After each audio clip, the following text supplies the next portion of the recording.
Well, hello everyone. I am Matt Williamson. This episode is brought to you by Live Casino. And I'm sure most of you are subscribers to the site, and I hope most of you at least clicked on my article this week. But I want to kind of paraphrase what I wrote about and researched and all that in this podcast. And then I assume tomorrow, kind of ignore the Steelers, talk about the Super Bowl, break that down. So what I wrote about, I'm not going to read the article to you verbatim, but there's a lot of stats in it. My apologies. Some of you love it. Some of you get overwhelmed by the stats.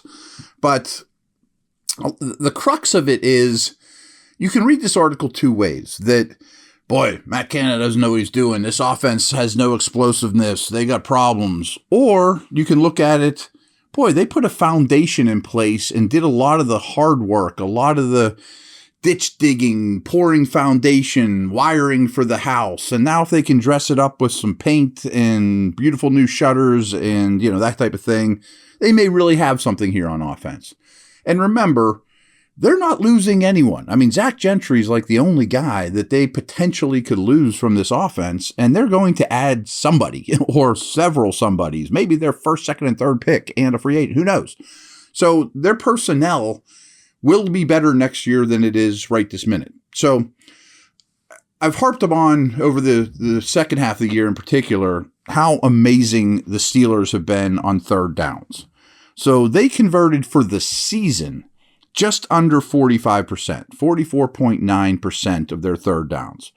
Only 6 offenses in the whole league for the whole year, remember how bad they were at the beginning of the season, were better than the Steelers over 17 games. And I found it interesting. Converting third downs is hard to do. I mean, that's the crux of all this. Getting to third downs is problematic. It's hard to do. The Steelers were really good at it. But the 6 teams that were better than the Steelers were very intriguing to me in that 2 of them are playing this upcoming Sunday. Another 2 of them were defeated last Sunday. And the last 2 are Dallas and Buffalo. So the Bills, Chiefs, Bengals, Eagles, Cowboys, Niners, I think everyone on the planet would tell you they're the 6 best teams in the league, and collectively they were 88-22 this year. So the teams converting third downs are the elite football teams. So I think there's something to be said for that. And really, and I'm going to do this a lot because I think it's justified in this situation.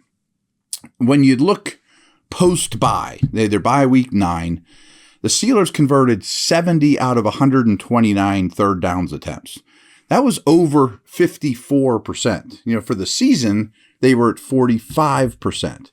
That's a massive jump. So to put that in perspective, the Bills had the best third down conversion rate for the season, start to finish, at 50.7.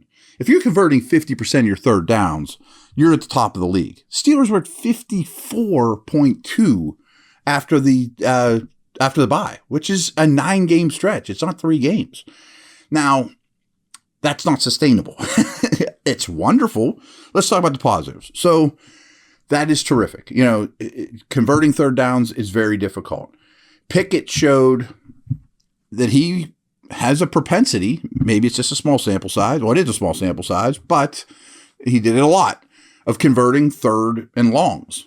Boy, they're another 3rd and 12. Wow, Kenny found Freiermuth. There's a lot of those type of things that he did during the second half of the season. I absolutely think they have the weapons to keep converting on third down. The pass catchers, no question. And they'll probably add somebody in that capacity. For short yardage stuff, you could do a lot worse than Najee Harris. Plus, I think Pickett, this isn't a knock on Ben, but having the quarterback sneak back in your club, having that club back in your golf bag is huge. It's 4th and 1, it's 3rd and half a yard, and Pickett gets it by diving into the A-gap. That's absolutely phenomenal. As well as his improbability.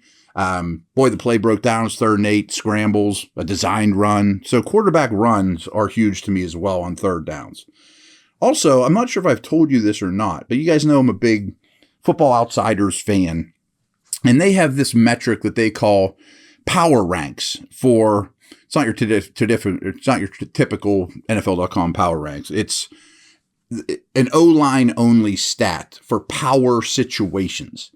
And what they call power situations are percentage of runs on third and fourth downs, not passes, 2 yards or less to go, that achieved a first down or a touchdown. So basically, you bullied the opponent on third and fourth and short in a run game, moved them off the ball, picked up a short first down.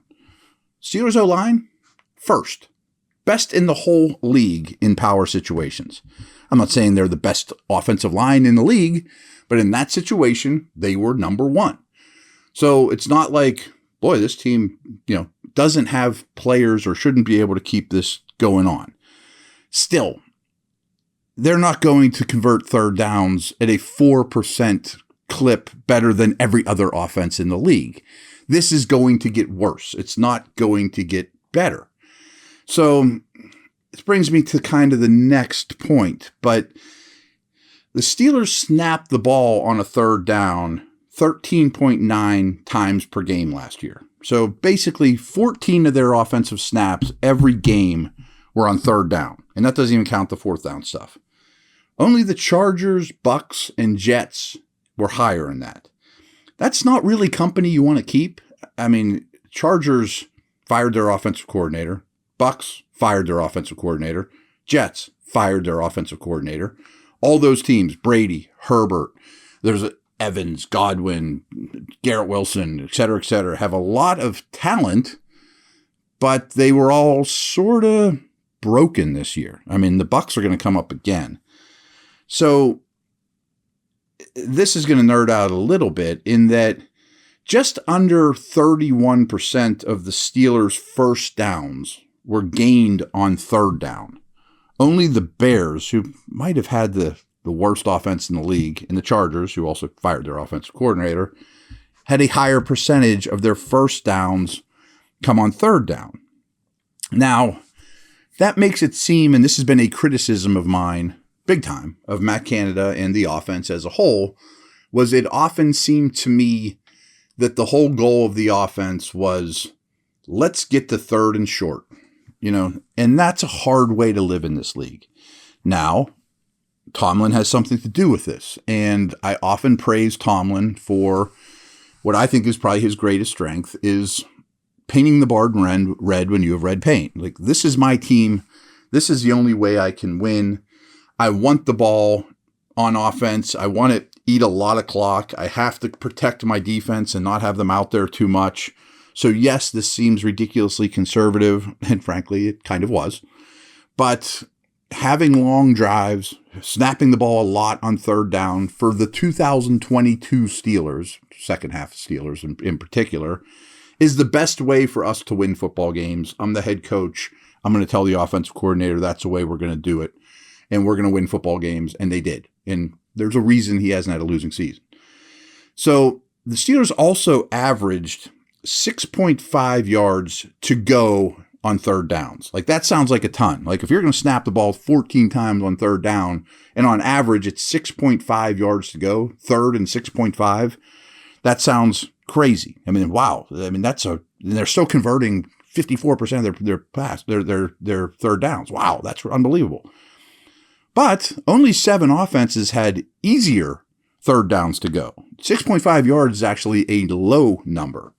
So in a way, getting to third and manageable is exactly what they did. Often there was a lot of third ones in there. I mean, 1 or 2 third and 12s, third and 15s that you don't convert kills, it really screws you up. So anyone who watched the team saw how they were playing offense, and it was frustrating. And I'm not defending it, but it also worked. And again, you can pour the foundation in that your quarterback's converting a lot on third downs. So was Mahomes and Allen and Burrow and Dak and some of the best ones in the league, as we mentioned. But I'm going to take a break, and I'm going to come back and spin it a different direction though too.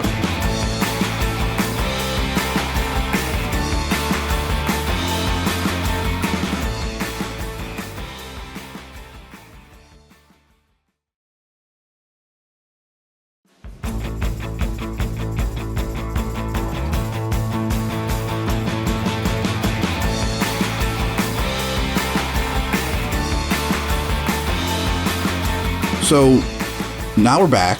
The foundation has been poured. They found a formula. They found an identity. We're going to run the ball. We're going to eat clock. We're going to be physical. We're going to play with multiple tight ends more. Not as much 11 personnel as we've had the last couple of years, where the Steelers have led the league with 3 receivers on the field. And that's great. Again, I think it's somewhat unsustainable, though. You're not going to convert 50 to 54% of your third downs. It's just not going to happen. I mean, it's not how the league works. You're not going to have 10 plus play drive after 10 plus play drive, no matter how good you are. So in the end, the foundation has been poured, but what needs to happen, in my opinion, is they have to create more explosive plays, for sure. And I have some alarming numbers with their explosive plays. And they also have to start getting first downs on first and second down. That's just what this league is now. It's almost Canadian football. Like, you got to start churning out, getting to the sticks early in the down and distance situation so that you can overcome a holding penalty or a botched fumble or something, whatever.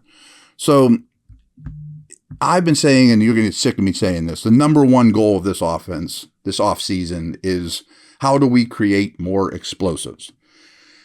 And most people, myself included, just define explosives as runs of 10 or more yards, passes of 20 or more yards.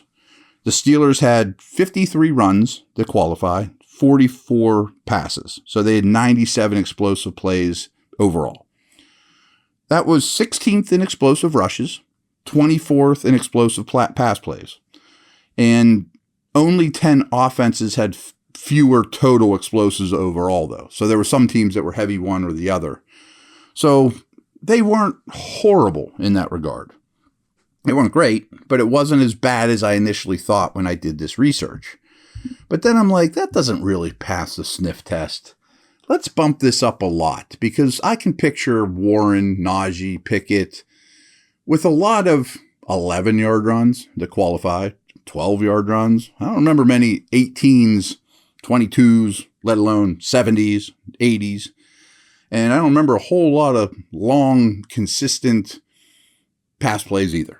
So let's expand this, Matt. Let's see, not just to make the point, but if we say runs of 20 or more yards and passes of 40 or more yards, whoa, it's ugly. Steelers only had 8 runs all year of 20 or more yards, 3 receptions of 40 or more yards. So only 7 offenses were worse with these extra long runs, and Steelers were dead last in 40 or more pass plays, as you would imagine. They only had 3. So 11 total was also the lowest in the league. And then I factored in, I'm like, well, what if they didn't play as many snaps as other teams or whatever? So I just ran their percentage of these extra long plays versus number of snaps they totally played on offense, and only Tampa Bay was worse than the Steelers. Now, I think it's very much a Matt Canada problem, but whatever. Is Pickett not a good downfield passer? I'm like, let's look into the numbers with that. He completed a little over 38% of his passes 20 or more yards downfield. 47 passes of 20 or more yards downfield. Most of those were go routes. I don't have the numbers or percentage on that, but way too many of them were go routes.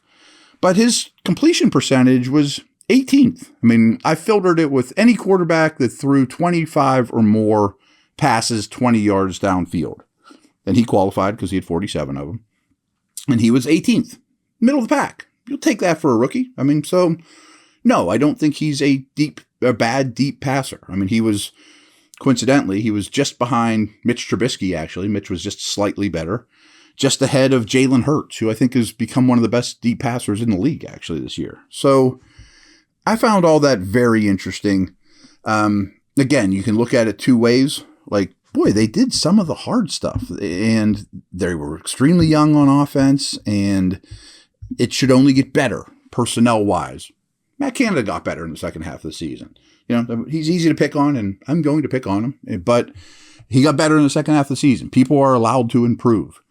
But boy, they were really good on third down, third and longs, third and shorts. The O-line was moving people in tough situations when everyone knew a run was coming. But boy, these explosives aren't there. So again, you painted the barn red. Now it's time to buy some green paint and do the shutters and the trim and, make this thing a beautiful house, a beautiful barn, which I'm not saying they're going to be with the Bills and Chiefs and Bengals next year in terms of offenses as a whole, but you can see how you can get there. You see what needs fixed. I mean, I'm just trying to be a doctor here and diagnose the problems. And a lot of it's good, really good. A lot of it's bad, really bad. So that's where we're at. Over and out.